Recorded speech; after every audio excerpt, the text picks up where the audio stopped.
जय श्री श्याम सभी श्याम भक्तों को। तो आज हम बात करेंगे ज्येष्ठ मास के शुक्ल पक्ष की निर्जला एकादशी की।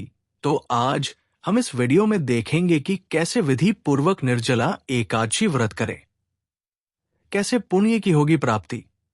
तो जानते हैं निर्जला एकादशी पर क्या करे क्या ना करे, और हमें कौन सी बातों का ध्यान रखना चाहिए, और साथ ही जानेंगे निर्जला एकादशी व्रत इतिहास और महत्व, उपवास में ध्यान रखने वाली बातों का। लेकिन उससे पहले अगर आप हमारे श्याम संग खाटू चैनल पर नए हैं तो हमारे चैनल को सब्सक्राइब कर ले और बेल नोटिफिकेशन को याद से ऑन कर ले, जिससे आपको हमारी ऐसी और वीडियोस की नोटिफिकेशन सबसे पहले मिल सके। तो आई वीडियो को शुरू करते हैं। माना जाता है निर्जला एकादशी का व्रत ज्येष्ठ मास के शुक्ल पक्ष की एकादशी तिथि को किया जाता है। हिंदू धर्म में एकादशी व्रत का मात्र धार्मिक महत्व ही नहीं है, ये व्रत मानसिक एवं शारीरिक स्वास्थ्य के नजरिए से भी बहुत महत्वपूर्ण है। एकादशी का व्रत भगवान विष्णु की आराधना को समर्पित होता है। इस एकादशी का व्रत करके श्रद्धा और सामर्थ्य के अनुसार दान करना चाहिए। इस दिन विधि पूर्वक जल कलश का दान करने वालों को पूरे साल की एकादशियों का फल मिलता है। इस प्रकार जो इस पवित्र एकादशी का व्रत करता है वो समस्त पापों से मुक्त हो जाता है। निर्जला एकादशी का व्रत का इतिहास।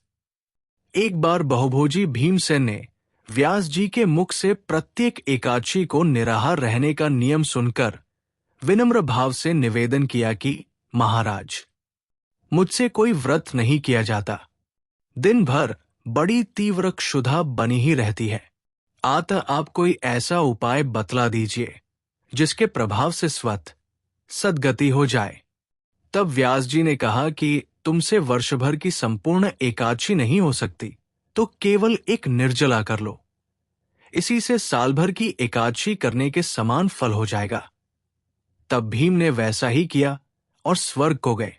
इसलिए ये एकादशी भीमसेनी एकादशी के नाम से भी जानी जाती है। साल भर में 24 एकादशी तिथि होती है। इनमें से एक है निर्जला एकादशी। ज्येष्ठ माह में निर्जला एकादशी व्रत किया जाता है। धार्मिक मान्यता है कि विधि पूर्वक निर्जला एकादशी व्रत करने से जातक को सभी एकादशियों का पुण्य प्राप्त होता है और भगवान विष्णु प्रसन्न होते हैं। चलिए जानते हैं निर्जला एकादशी का शुभ मुहूर्त और व्रत विधि के बारे में। निर्जला एकादशी डेट और शुभ मुहूर्त। हिंदू पंचांग के अनुसार ज्येष्ठ माह के शुक्ल पक्ष की एकादशी तिथि 6 जून को रात 2:15 पर शुरू होगी। वहीं इस तिथि का समापन अगले दिन यानी 7 जून को सुबह 4:40 पर होगा। पंचांग गणना के आधार पर 6 जून को निर्जला एकादशी का व्रत किया जाएगा। निर्जला एकादशी व्रत पारण का समय। निर्जला एकादशी व्रत का पारण द्वादशी तिथि में किया जाता है। व्रत का पारण जून 2007 को दोपहर 01:44 से लेकर शाम 04:31 तक है। निर्जला एकादशी व्रत विधि। निर्जला एकादशी का व्रत कठिन माना जाता है क्योंकि इसमें जल और भोजन का पूरी तरह त्याग किया जाता है। इस दिन व्रती को भगवान विष्णु की पूजा करनी चाहिए और व्रत का पालन संयम और नियम से करना चाहिए। क्या करें? निर्जला एकादशी के दिन सुबह जल्दी उठें और श्री हरि का स्मरण कर दिन की शुरुआत करें। स्नान कर पीले वस्त्र धारण करें। इसके बाद सूर्य देव को अर्घ्य दें। मंदिर में एक चौकी पर भगवान विष्णु और मां लक्ष्मी की मूर्ति विराजमान करें। व्रत का संकल्प ले।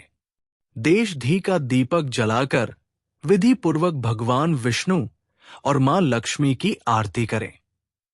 मंत्र का जप और विष्णु चालीसा का पाठ करें। प्रभु को फल और मिठाई समेत आदि चीजों का भोग लगाएं। इसके पश्चात सुख, समृद्धि और आय में वृद्धि की प्रार्थना करें। दिन भर व्रत रखें और अगले दिन व्रत का पारण करें। पूजा प्रक्रिया। भगवान विष्णु को पंचामृत और तुलसी पत्र अर्पित करें। विष्णु सहस्रनाम या भगवद गीता का पाठ करें। नमो भगवते वासुदेवाय नमः मंत्र का जाप करें। माता लक्ष्मी की पूजा करें और उन्हें कमल का फूल अर्पित करें। निर्जला एकादशी की कथा पढ़े या सुने। पूजा के बाद गरीबों और जरूरतमंदों को जल, भोजन, वस्त्र या धन का दान करें। अगले दिन द्वादशी तिथि पर पारणा समय में व्रत तोड़ें। सबसे पहले जल और फिर हल्का भोजन ग्रहण करें।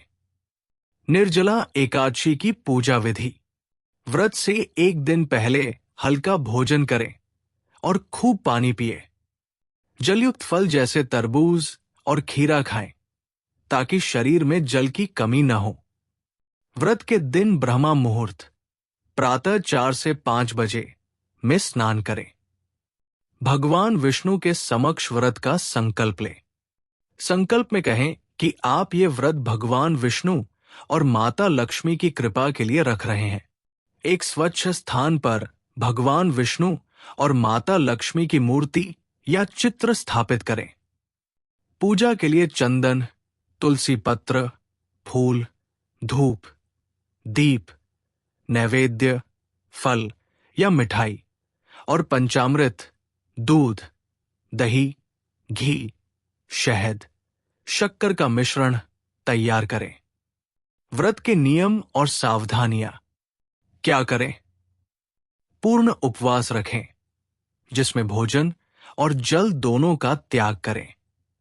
भगवान विष्णु की भक्ति में समय बिताएं, मंदिर जाएं और धार्मिक प्रवचन सुनें। दान करें।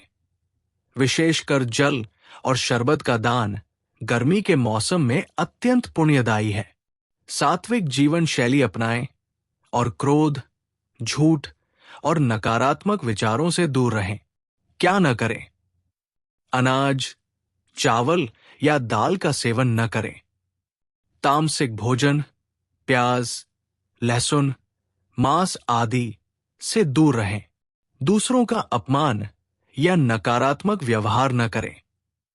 व्रत के दौरान शारीरिक श्रम से बचें। निर्जला एकादशी व्रत के लाभ। 1. सभी एकादशियों का पुण्य। इस एकादशी के व्रत से वर्ष भर की सभी एकादशियों के व्रत के समान पुण्य फल प्राप्त होता है। 2. पापों का नाश। इस दिन भगवान विष्णु की आराधना करने से समस्त पाप नष्ट हो जाते हैं। 3. मोक्ष की प्राप्ति। निर्जला एकादशी का व्रत करने से व्यक्ति को विष्णु लोक में स्थान मिलता है। 4. शारीरिक और मानसिक शुद्धि। ये व्रत मन को शुद्ध करने और संयम रखने की प्रेरणा देता है। 5. दान का महत्व। इस दिन जरूरतमंदों को अन्न, वस्त्र और जल का दान करने से भी पुण्य लाभ मिलता है। निर्जला एकादशी व्रत में दिन भर बिना जल और अन्न के रहकर भगवान विष्णु की पूजा की जाती है। इस व्रत को पूरे वर्ष की एकादशी व्रतों का फल देने वाला माना जाता है। निर्जला एकादशी व्रत का महत्व। ये व्रत पूरे वर्ष की एकादशी व्रतों का फल देने वाला माना जाता है। ये व्रत भगवान विष्णु को प्रसन्न करने और उनकी कृपा प्राप्त करने का एक उत्तम तरीका है। जय श्री श्याम। उम्मीद करती हूं कि आपको ये जानकारी पसंद आई होगी, तो वीडियो को लाइक करें, सभी श्याम भक्तों के साथ शेयर करें और कमेंट में जय श्री श्याम लिखना न भूले। जल्द ही फिर मिलेंगे। जय श्री श्याम। यह वीडियो कैसा लगा हमें कमेंट्स में जरूर बताएं। हमारे बहुत सारे श्याम भक्त वीडियो देखते हैं पर सब्सक्राइब नहीं करते। अगर आपको यह वीडियो अच्छा लगा हो तो कृपया हमारा चैनल लाइक करें और सब्सक्राइब कर लें। घंटी आइकॉन को भी दबाना ना भूलें ताकि आने वाले नए वीडियो की सूचना आपको सबसे पहले मिल सके। यह सुनिश्चित करेगा कि आपको हमारे सभी नए वीडियो की सूचनाएं मिले। यह हमारे लिए बहुत प्रेरणा का काम होगा। जय बाबा खाटू श्याम।